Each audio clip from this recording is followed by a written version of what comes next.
Much my time having expired, yield back. Gentleman yields back. Chair recognizes the gentlelady from Florida. Thank you, Mr. Chairman. You know, for the life of me, I cannot find anywhere in the public notices, in our meeting memos, in our congressional hearing documents, any mention of where this is a hearing about President Trump. It escapes me. I know that we have a literacy crisis in this country, and I am shocked that it has made its way to the halls of Congress. I think we should do something about that. Anyways, I speak for all Americans, I believe, when I say that it really shouldn't matter who's in office. It really shouldn't matter who is in the White House.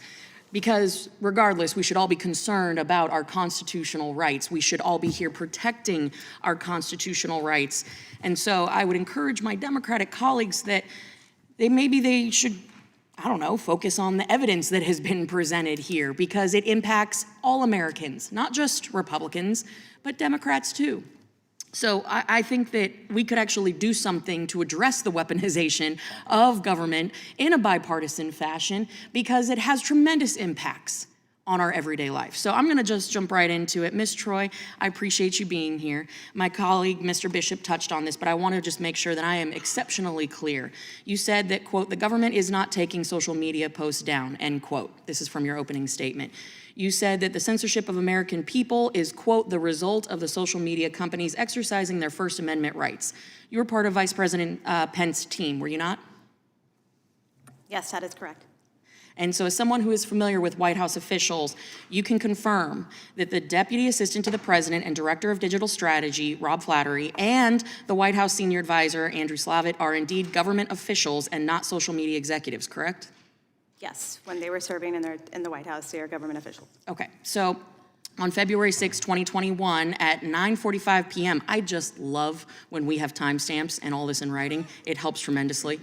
When Mr. Flattery emailed Twitter executives demanding the immediate removal of accounts linked to Biden's adult daughter, he stated, please remove this account immediately. He also stated, quote, I have tried to use your form 3 times. It won't work. I think this is ridiculous that I need to upload my ID to prove that I am an authorized representative of the president. 2 minutes later, at 9:47 p.m., Twitter executives responded saying, thanks for sending this over. We'll escalate for further review here. He shot back. I cannot stress the degree to which this needs to be resolved immediately. Those accounts were then suspended and taken down. Now, fast forward about a month, Mr. Slavitt, Biden's White House senior advisor, said in writing, you know, it would be nice to establish trust with Twitter executives. Internally, we have been considering what our options are on what to do about non-compliance. Is that a threat?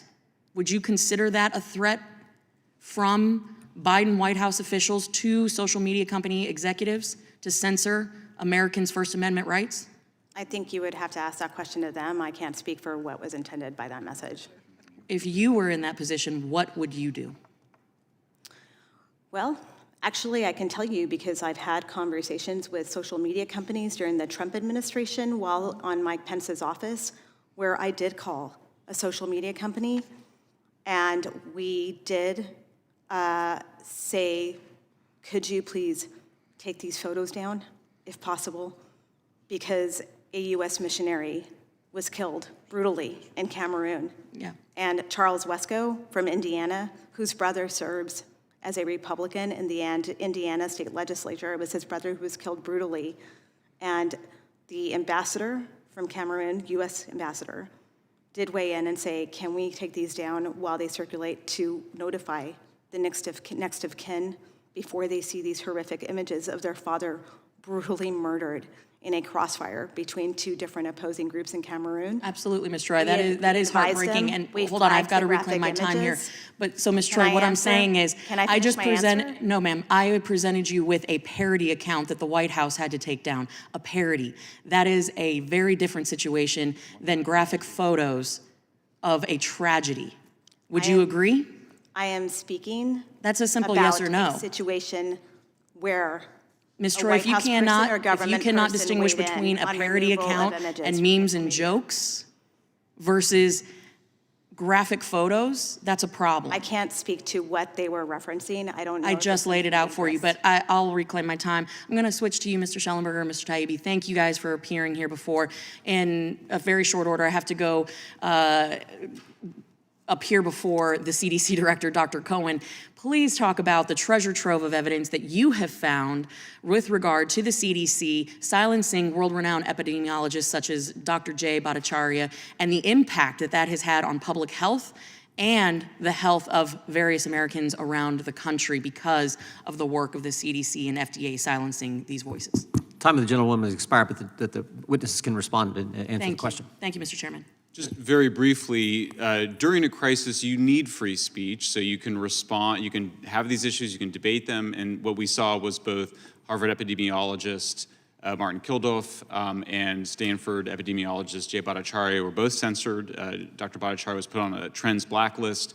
The things that they were advocating was mainstream epidemiology, and their voices were stifled, and we now have seen the consequences of it, most particularly this horrendous learning loss among children that could have been avoided if we had adopted what Dr. Bhattacharya was recommending.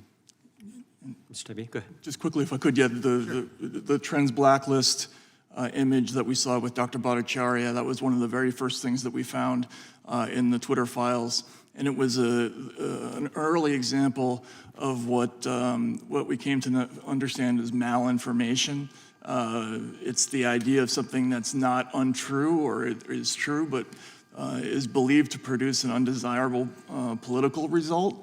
This is extremely dangerous. Dr. Bhattacharya has had a legitimate scientific opinion. He turned out to be correct. His study was later ratified by the WHO. But it was considered to be against the policies of the current government.